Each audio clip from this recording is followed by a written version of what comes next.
नमस्कार। जिन मराठों से औरंगजेब की कट्टर दुश्मनी थी, उन मराठों ने जब कभी औरंगजेब की कब्र खोदने की कोशिश नहीं करी, जब हिंदू और मुसलमान को लड़ाने के लिए अंग्रेजों ने कभी औरंगजेब की कब्र खोदने का हथकंडा नहीं अपनाया, तो आखिर भाजपा क्यों अंग्रेजों से आगे निकलती जा रही है? जब औरंगजेब की कब्र की रंगाई चुनाई इतने सालों से अलग अलग सरकारें, इवन भाजपा भी करवा रही थी, तो अब आखिर अंग्रेजों से आगे क्यों निकल रही है भाजपा? इस पर बात करने के लिए हमारे साथ आज इतिहास के जानकार डॉक्टर राकेश पाठक जी हैं, उनसे बात करेंगे। राकेश सर, जब अंग्रेजों ने औरंगजेब की कब्र खोदने की कोशिश नहीं करी हिंदू मुसलमान को लड़ाने के लिए, तो अब भाजपा क्यों ये धांसू आइडिया अपना रही है? क्या कहेंगे? देखिए, आप सब जानते हैं कि राष्ट्रीय स्वयंसेवक संघ और भारतीय जनता पार्टी की जो मूल विचारधारा है वो सांप्रदायिकता पर आधारित है। बीजेपी की राजनीति धर्म संप्रदाय के भेद के बिना चल नहीं सकती, इसलिए उन्हें हर मौके पर ऐसे किसी मुद्दे की तलाश रहती है जिसके जरिए वे हिंदू मुसलमान कर सके, बहुसंख्यकों के दिलो दिमाग में अल्पसंख्यकों का खौफ पैदा कर सके।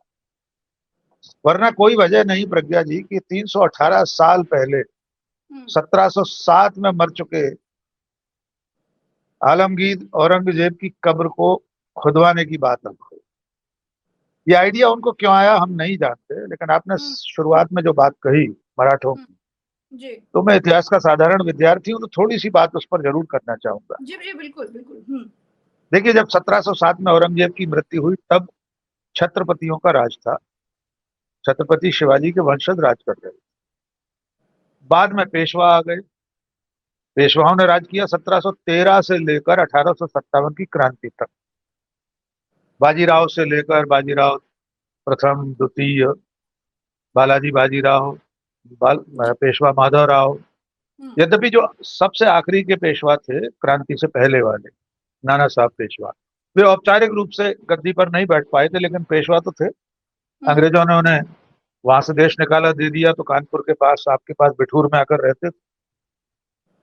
1857 की क्रांति के समय उनके भतीजे लक्ष्मीबाई के साथ ग्वालियर में थे, राव साहब। 1713 से लेकर 1857 तक पेशवाओं को कभी होश नहीं आया कि उनके ऐन बगल में छत्रपति संभाजी महाराज को यातनाएं देने वाले औरंगजेब की कब्र बनी हुई। कभी होश नहीं आया उन्हें। इसमें भी सबसे मजेदार बात यह है कि जिस संभाजी महाराज को औरंगजेब ने यातनाएं दी, उसके बेटे को, उनके बेटे को, छत्रपति शाहू जी महाराज को औरंगजेब ने अपने पास रखा था बचपन से लेकर 18 साल की उम्र तक। और जब औरंगजेब की मृत्यु हो गई और उसके बाद वो रिहा हुए, छत्रपति शाहू जी महाराज सबसे पहले कहां पहुंचे? वे मुगलों की कैद से आजाद होने के बाद सबसे पहले पहुंचे खुलदाबाद, औरंगजेब की कब्र पर। वहां उन्होंने श्रद्धा सुमन अर्पित किए। मैं अपने दर्शकों को फिर एक बार याद दिला, जी छत्रपति शिवाजी महाराज के बेटे संभाजी, जिन पर यह छावा फिल्म बनी है, जो इस वक्त नफरत की पैरोकार बनी हुई है, उनके बेटे शाहू जी महाराज, जो अंग्रेज औरंगजेब की गोद में पले, औरंगजेब की मृत्यु के बाद रिहा हुए, तो सबसे पहले औरंगाबाद जिले में खुलदाबाद, जहां उसकी कब्र है, वहां फूल चढ़ाने के लिए गए। यहां तक कि औरंगजेब की जो बेटी थी उनकी मजार भी बनवाई शाहू जी महाराज। तो उस वक्त जो लड़ाइयां थी वे धर्म की लड़ाइयां नहीं थी, राजाओं की आपसी लड़ाइयां। मैं फिर स्पष्ट कर दूं, 1000। जब मराठों की और औरंगजेब की तो सीधी दुश्मनी थी, जब उनको ये आइडिया नहीं आया कि औरंगजेब की कब्र खोदी जाए, जब उन्होंने औरंगजेब की कब्र खोदने की कोशिश नहीं की, तो अब औरंगजेब की कब्र को लेकर के इतना बवाल, इतने दंगे क्यों हो रहे हैं? राकेश पाठक सर, आप इस पर क्या कहेंगे? देखिए, अब मैंने जैसा शुरू में कहा कि ये सांप्रदायिक राजनीति के लिए हो रहा है, धार्मिक ध्रुवीकरण करने के लिए ये सारे मुद्दे सामने लाए जा रहे हैं। चलिए पेशवाओं को भी छोड़ देते हैं। उसके बाद 1857 की क्रांति के बाद तब भी राजे रजवाड़े रहे। फिर 1925 में राष्ट्रीय स्वयंसेवक संघ बन गया प्रज्ञा जी। नागपुर में उसका मुख्यालय। उसी महाराष्ट्र की सरजमी में औरंगजेब दफन है। जी राष्ट्रीय स्वयंसेवक संघ, उसने क्यों नहीं सोचा? डॉक्टर हेडगेवार, गोलवलकर, उनके बाद के तमाम सारे सरसंघ चालक, किसी ने नहीं कहा कि औरंगजेब की कब्र को नेस्तनाबूद कर दिया जाए, क्योंकि सब जानते थे कि किसी की कब्र को मिटा देने से इतिहास नहीं बदल जाता, इतिहास में दर्ज रहेगा। मैं पुनः दोहराना चाहता हूँ, किसी को ये गलतफहमी न हो कि मैं औरंगजेब को उसके जुल्मों सितम के लिए, उसके अत्याचारों के लिए बरी करता हूँ। कोई नहीं कर सकता।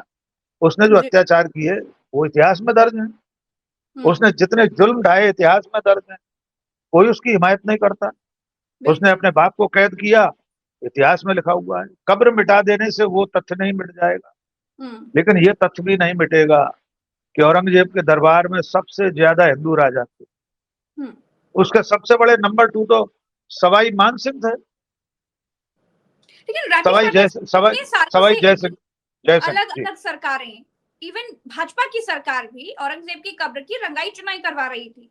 अब अचानक से ये क्या हो गया है? आपने कहा ये सांप्रदायिक राजनीति है, तो इस सांप्रदायिक राजनीति से क्या लाभ है और किस लिए इस तरह की प्रैक्टिसेस हो रही हैं? मैं इसको थोड़ा समझना चाहूंगी और दर्शक भी चाहते हैं कि आप इस पर थोड़ा प्रकाश डालिए। देखिए प्रज्ञा जी, भारतीय जनता पार्टी या सत्ता में बैठे लोग क्यों करना चाहते हैं, आपने बिल्कुल ठीक कहा कि सरकारें उसकी रंगाई पुताई करती रही है, मेंटेन करती रही है। एएसआई का संरक्षित स्मारक है वो, भारतीय पुरातत्व सर्वेक्षण का संरक्षित स्मारक है। सरकारों की जिम्मेदारी उसकी हिफाजत करना। लेकिन उससे पहले आपके सवाल का जवाब दूं, एक दिलचस्प तथ्य और सुन लीजिए प्रज्ञा जी जी। औरंगजेब ने अपनी वसीयत में लिखा था कि उसकी कब्र बेहद साधारण बनाई जाए, कच्ची बनाई जाए, लोग पहचान न सकें कि यहां पर हिंदुस्तान का बादशाह दफन, अनआइडेंटिफाइड रहे, अनचीनी रहे। ये अपनी वसीयत में लिखकर गया था। उसकी मौत हुई थी अहमदनगर में, फिर उसके शव को लाया गया औरंगाबाद जिले के खुलदाबाद में। ये भी इसलिए क्योंकि औरंगजेब ने अपनी वसीयत में कहा था, उसकी इच्छा थी कि उसके गुरु थे सूफी संत जैनुद्दीन, उनके बगल में दफनाया जाए। तो जैनुद्दीन की कब्र है उसके बगल में। औरंगजेब की कब्र को थोड़ा बहुत ठीक ठाक कराया हैदराबाद के निजाम ने, उसके बाद लॉर्ड कर्जन ने। औरंगजेब के परिवार के लोगों ने, मुगल बादशाहों ने बाद के उसकी इच्छा का सम्मान रखा, उस कब्र को साधारण रखा। अब ये लोग क्यों कर रहे हैं? देखिए, महाराष्ट्र में भी स्थानीय निकायों के चुनाव होने वाले। महानगर परिषद, मुंबई की बृहन महानगर परिषद जो कहलाती है, उसका उतना ही बजट है जितना महाराष्ट्र सरकार का बजट है। मुंबई महानगर परिषद का बजट इतना होता है जितना यूरोप के छोटे मोटे किसी देश का होगा। लड़ाई वहां के लिए भी है। लड़ाई आने वाले कल में उत्तर प्रदेश में आपके 2 साल बाद चुनाव होना है, अभी बिहार में चुनाव होना है। पूरे देश में सांप्रदायिक माहौल बना के बहुसंख्यक वोटों का ध्रुवीकरण करने की कोशिश है। और दूसरी कोशिश ये है कि जनता, लोग असली सवाल न पूछने लगे। लोग ये ना पूछने लगे कि अब 11 साल हो गए मोदी जी, आपने तो कहा था पेट्रोल डीजल की कीमत में 30 रुपए 40 रुपए हो जाए, 40 लाख 15 लाख रुपए हर किसी के खाते में आ जाएंगे, काला धन वापस आएगा। ये सारे ऐसे सवाल जनता पूछने न लगे, इसलिए औरंगजेब की कब्र खोदने चल पड़ो। एक और बात बता देता हूं, जो लोग औरंगजेब की कब्र खोदना चाहते हैं उनको ये मालूम होना चाहिए कि चंगेज खान से बड़ा कोई अत्याचारी शासक नहीं हुआ। मंगोल था, वो मुसलमान नहीं था। उसने अपनी पूरी दुनिया बना ली थी, समझ लीजिए पूरे दुनिया में सबसे बड़ा राज था उसका। लेकिन उसने मालूम क्या किया था, वो कहकर गया था कि मेरी कब्र मुझे इस तरह दफनाया जाए कि किसी को पता न लगे दुनिया में मैं कहां दफनूं। औरंगजेब का तो पता भी है। तो उसकी मौत के बाद चंगेज खान का शव लेकर उसके सिपह सालार, उसके सिपाही दूर जंगल में गए, वहां दफना दिया। फिर उस पर घोड़े चलवा दिए गए, गाड़ियां चलवा दी गई, मटिया मेट एक सा कर दिया गया तो पता न लगे किस जगह दफन है। बाद में उन लोगों को भी मार दिया गया। आज भी दुनिया को नहीं मालूम कि चंगेज खान की कब्र कहां पर है। ऐसा उसने क्यों किया था? ऐसा उसने इसलिए किया था क्योंकि वो जानता था आने वाले कल में दुनिया में कोई दूसरा राज करेगा। आज मैं हूं, आधी दुनिया मेरा राज है, कल कोई और करेगा। कल कोई मेरी कब्र की बेकदरी करेगा, कल कोई देवेंद्र फडणवीस आकर कब्र को उखाड़ने की बात करेगा, नीतीश राणे जैसे लोग आकर कहेंगे। इसलिए चंगेज खान ने कहा था कि मेरी कब्र को ऐसी जगह दफनाया जाए कि दुनिया को कभी न पता लगे। आज सैकड़ों साल बाद भी दुनिया खोज चुकी है, बहुत सी खोज हो चुकी है वहां पर, लेकिन नहीं पता चला कि चंगेज खान कहाँ दब है। लेकिन इतिहास में से चंगेज खान ने जो कुछ किया वो तो नहीं मिट गया ना। बिल्कुल। उसका साम्राज्य इतिहास में दर्ज है, उसने कहां से कहां तक विजय हासिल की, कितने जुल्म किए, बहुत अत्याचारी था, कितनी हत्याएं की, नरसंहार किए, वो सब इतिहास में रहेगा। औरंगजेब का भी किया धरा सब कुछ इतिहास में दर्ज रहेगा। बिल्कुल ठीक बात है। ये भी दर्ज रहेगा कि से मिलेगा क्या? सबसे बड़ा सवाल तो ये है, कुछ नहीं मिलेगा। का हर समझदार नागरिक यही पूछ रहा है कि भैया कब्र खोदने से क्या मिलेगा। अच्छा राकेश पाठक सर, एक और सवाल है भाई, देखिए दूसरे देश नई दुनिया खोज रहे हैं, स्पेस में रिसर्च कर रहे हैं, और हम लोग क्या कर रहे हैं? भारत में क्या हो रहा है? यहाँ मस्जिदें खोदी जा रही हैं, कब्र खोदी जा रही है, किधर जा रहे हैं हम लोग राकेश पाठक सर? हम लोग ऐसे विश्वगुरु बनेंगे क्या? तो विश्वगुरु असल में हम लोगों ने गलत सुन लिया, तो वो मूल शब्द है विश्व गुरु। विश्व माने जहर, पॉइजन। हम विश्वगुरु बनते जा रहे हैं, विश्वगुरु तो नहीं बन रहे। हमारा समाज कितना जहरीला होता जा रहा है, कितना विषाक्त वातावरण है। ये आइडिया ऑफ इंडिया का जो ताना बाना है, सामाजिक समरसता है, सद्भाव है, भाईचारा है, वो सब धीरे धीरे टूट रहा है, छिन्न भिन्न हो रहा है। समाज की रगों में नफरत बढ़ रही है। आपने ठीक कहा कि दुनिया कहाँ पहुंच रही है। आज दुनिया ने देखा कहां से सुनीता विलियम्स को और बिलमोर को वापस लेके आए, उनकी पूरी टीम को, और हम कब्र खोद रहे हैं। असल में ये लोग समाज को 16वीं सदी की ओर ले जाना चाहते हैं। मूलतः सामंती विचार के लोग हैं, मूलतः इनका विचार मनुवादी है, मूलतः ये समानता में विश्वास नहीं करते, मूलतः इनकी लोकतंत्र में कोई आस्था नहीं है, मूलतः इनकी मोहब्बत में कोई आस्था नहीं है। इसलिए नफरत की राजनीति करके किसी तरह सत्ता में बने रहना चाहते। आप बार बार जो सवाल पूछ रहे हैं उसका एकमात्र उत्तर ये है कि नफरत की राजनीति करके देश को, समाज को, वोटर्स को भरमाए रखा जाए, ताकि वो ये ना पूछ सके कि देश की आजादी के बाद की सबसे बड़ी बेरोजगारी आज क्यों है, क्यों 81-85 करोड़ लोग 5 किलो अनाज के थैले पर आश्रित हैं। चीन ने अतिक्रमण कर लिया, क्यों प्रधानमंत्री ने कहा कि न कोई घुसाया न घुसाया है। अमेरिका का राष्ट्रपति मनमानी कर रहा है, आपको बगल में बिठाकर जलील कर रहा है प्रज्ञा जी हमारे देश के प्रधानमंत्री को। हमको दुख होता है, वे होंगे भारतीय जनता पार्टी के नेता, लेकिन इस देश के प्रधानमंत्री हैं। वे प्रज्ञा मिश्रा के भी प्रधानमंत्री हैं, डॉक्टर राकेश पाठक के भी प्रधानमंत्री। लेकिन आप औरंगजेब की कब्र खोदने के लिए कुदाल और फावड़ा लेकर निकल पड़िए, और ये मत पूछिए कि टैरिफ को लेकर एक तरफा जो घोषणा कर दी है डोनाल्ड ट्रंप ने, वो कैसे कर दी। सरकार ने अब तक फैसला नहीं किया। डोनाल्ड ट्रंप प्रेस कॉन्फ्रेंस करके बता रहा है कि मोदी गवर्नमेंट टैरिफ कम कर रही है। डोनाल्ड ट्रंप कह रहा हमने 21,000 करोड़, कितने 21 मिलियन डॉलर नरेंद्र मोदी को दिए थे वोटर टर्नआउट के लिए। कहीं ऐसा ना हो कि प्रज्ञा मिश्रा अगले दिन औरंगजेब को छोड़कर ये सवाल पूछने लगे कि डॉक्टर पाठक ये बताइए वो 21 मिलियन डॉलर कहाँ गए। कोई पीएम केयर फंड का हिसाब न पूछने लगे। इसलिए समय समय पर, कभी वे होली पर, जुमे का दिन पड़ने पर धमकियां देते हैं मुख्यमंत्री। एक पुलिस ऑफिसर के बयान की हिमायत करता है। मस्जिदें, इबादत गाहें तिरपालों से ढकी जा रही हैं जी। लोग भुखमरी के कगार पर पहुंच रहे हैं हमारे देश में। जीवन स्तर दुनिया के तमाम देशों में नीचे से नीचे चला जा रहा है भारत का। लोकतंत्र के सूचकांक में वी डेम नाम की स्वीडन की एक संस्था है, उसने अपनी रिपोर्ट में लिखा है कि भारत में संवैधानिक लोकतंत्र खत्म हो चुका है। 2018 में ही लोकतंत्र को समाप्त मान लिया था उस संस्था ने। अभी इस साल की रिपोर्ट में कहा है कि अब भारत में लोकतांत्रिक तानाशाही है। तो हम लोग तानाशाही के दौर में अब कब्रों के नीचे ही तो खोजबीन करने जाएंगे। अस्पताल नहीं ढूंढेंगे, स्कूल नहीं ढूंढेंगे, स्वास्थ्य सुविधाएं नहीं ढूंढेंगे, रेलवे स्टेशनों पर मर जाएंगे कुचल कर भगदड़ में, कुंभ में भगदड़ में मर जाएंगे। लेकिन हम ये सवाल नहीं पूछेंगे कि कितने लोग मरे। जिस तरह से, बिल्कुल ठीक बात है, आपने बहुत वाजिब बात कही कि किस तरह से 18 लोग वहां रेलवे स्टेशन में मिले, महाकुंभ जा रहे थे, वो लोग की मृत्यु हो गई। फिर संगम नहाने के लिए जा रहे थे, वहां पर सरकारी आंकड़ा 30 है। हालांकि लोगों ने तो सैकड़ों की बात कही है। नरेंद्र मोदी जी संसद में आते हैं, धन्यवाद देकर चले जाते हैं, ऐसा लगता है कि भाजपा का ठप्पा लगा है महाकुंभ पर। खैर, चलिए, आप अगर प्रधानमंत्री जी संसद में आए और झूठ ना बोले तो अब तो लगता है कि उनकी बात अधूरी रह गई। अब तो लोगों ने मान लिया है कि मोदी जी आए हैं तो झूठ तो बोल ही देंगे। इसको अलग कर देते हैं, लेकिन औरंगजेब पर आ जाते हैं राकेश पाठक सर। औरंगजेब की कब्र खोदने के बयान जिस तरह से भाजपा नेता एक के बाद देते जा रहे हैं, इन विवादित बयानों से आपको क्या लग रहा है कि वाकई फायदा होने वाला है भाजपा को इससे? देखिए, अभी हमारे समाज की जो स्थिति है, खास तौर से बहुसंख्यक समाज, वो एक कल्पना लोक में जीने लगा है। उसको अपने चारों तरफ खतरा दिखाई दे रहा है। इससे ज्यादा मूर्खतापूर्ण वैसे कोई खतरा हो नहीं सकता कि आप 140 करोड़ लोगों में 100 करोड़ आप हैं, 110 करोड़ आप हैं। डर किससे रहे? 30 करोड़ लोगों से। दुनिया में कौन सा गणित है कि 130 आदमी कहीं इकट्ठे और सामने 30 लोग और 30 से डरे?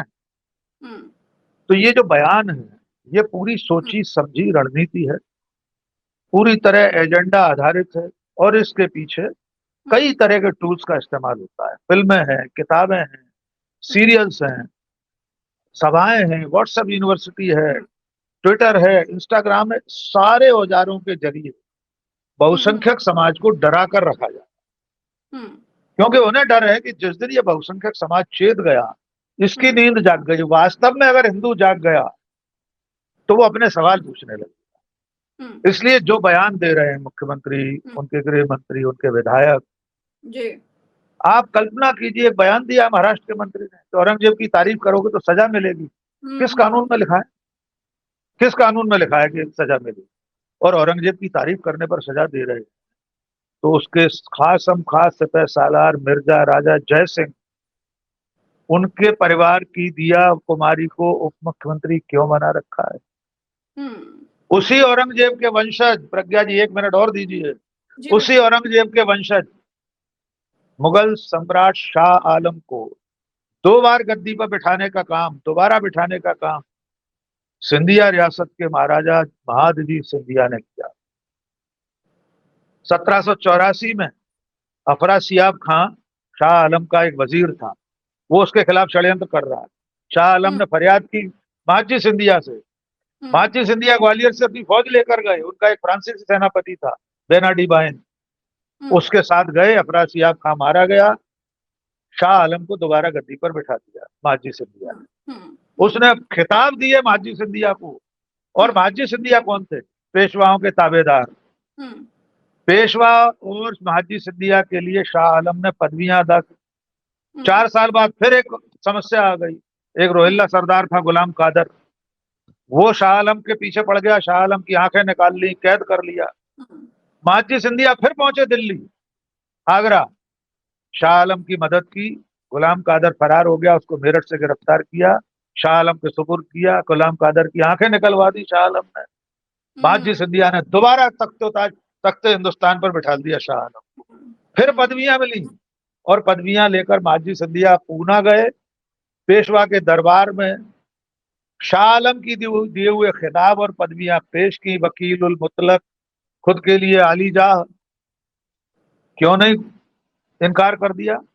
और उसी महादजी सिंधिया के वंशज ज्योतिरादित्य सिंधिया, वसुंधरा राजे सिंधिया, यशोधरा राजे सिंधिया, दुष्यंत सिंह, ये भारतीय जनता पार्टी में है। ज्योतिरादित्य सिंधिया मंत्री हैं। तो दिया कुमारी का सिटी पैलेस, हवा महल, ज्योतिरादित्य सिंधिया का जयविलास प्रासाद, क्या उन्हीं मुगल शहंशाहों की खिदमत से हासिल नहीं था? इसका जवाब कौन देगा? बिल्कुल। और सच्चाई जानने के लिए इतिहास के पन्नों को खंगालना पड़ेगा राकेश पाठक सर। इसीलिए देश के लोगों को इस तरीके से मूर्ख बना दिया जाता है ऐसे बयान दे करके, क्योंकि उनको पता नहीं है ना कि असलियत क्या है। बिल्कुल। वो तो व्हाट्सएप विश्वविद्यालय व्हाट्सएप यूनिवर्सिटी से पढ़ते रहे कि नेहरू मुसलमान थे, गांधी जी ने विभाजन करा दिया, वो सब चीजें गलत थी। और अब एक और भूत आ गया है, ग्रोक नाम का AI। उसने 3 दिन में संघ और बीजेपी के झूठ के परखच्चे उड़ा दिए।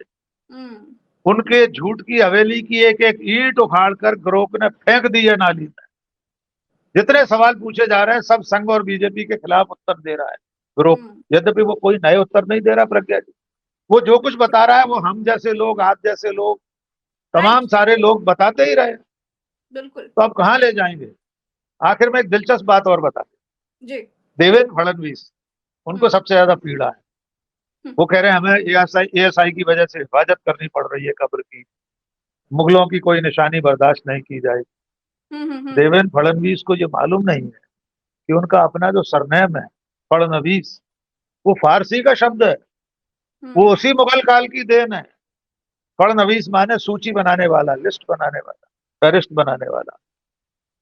अंग्रेजों और मुगलों के समय में काम के आधार पर ओहदे हुआ करते थे और वो ओहदे बाद में चलकर सरनेम बन गए। आज भी मराठों में, महाराष्ट्र में, मुसलमानों में कई ऐसे सरनेम है जो मूलतः सरनेम नहीं है, ओहदे हैं, पद नाम, सरपोतदार, पोस्ट थी, ओहदा था, आज की तारीख में सरनेम। जी।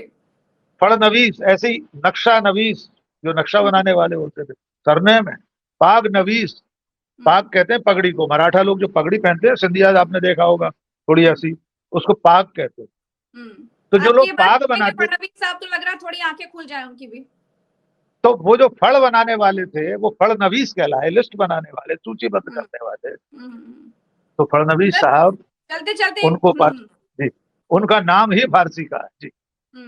सर, चलते चलते एक बात और कहना चाहूंगी कि प्रदीप पुरोहित हैं भाजपा सांसद, उन्होंने मोदी जी को कह दिया है कि भाई वो पिछले जन्म में छत्रपति शिवाजी महाराज थे। क्या कहेंगे आप इस पर? मैं तो ये कहूंगा उन्होंने ओहदा मोदी जी का कम कर दिया। पहले तो ये तय करना है भारतीय जनता पार्टी के लोग कि मोदी जी क्या क्या थे, क्या क्या है। क्योंकि महाराष्ट्र के एक नेता थे अवधूत वाघ, भारतीय जनता पार्टी के प्रदेश प्रवक्ता थे। सबसे पहले उन्होंने 2014 के बाद कहा था कि नरेंद्र मोदी भगवान विष्णु के 11वें अवतार। जी हाँ। उत्तराखंड के एक मुख्यमंत्री थे, कई मुख्यमंत्री बदल गए, तू चल में आया, उनमें से एक मुख्यमंत्री थे, उन्होंने कहा था कि भगवान राम और कृष्ण की तरह पूजे जाएंगे नरेंद्र मोदी। शिवराज सिंह चौहान ने दिल्ली विधानसभा चुनाव में, पिछले से पिछले चुनाव, एक आम सभा में कहा था कि नरेंद्र मोदी भगवान राम की तरह। नितिन गडकरी कह चुके हैं, नितिन गडकरी क्षमा कीजिए, जेपी नड्डा कह चुके हैं कि नरेंद्र मोदी देवताओं के भी देवता है। तो ये जो पुरोहित जी हैं, ये तो अवमूल्यन कर रहे हैं, ये तो डिमोशन कर रहे हैं। कहाँ भगवान का अवतार, भगवान विष्णु के 11वें अवतार, कहाँ शिवाजी महाराज पिछले जन्म के? शिवाजी महाराज तो मनुष्य थे, महान थे, इसमें कोई शक नहीं। तो मैं समझता हूं कि ये मध्यकाल में जो चारण और भाट हुआ करते थे, चंदर बरदाई था, पृथ्वीराज रासो लिखी थी, तमाम ऐसे चारण भाट हुए हैं, लेखक और कवि। आज की तारीख में भारतीय जनता पार्टी में हर दूसरा आदमी चंदर बरदाई बना हुआ है।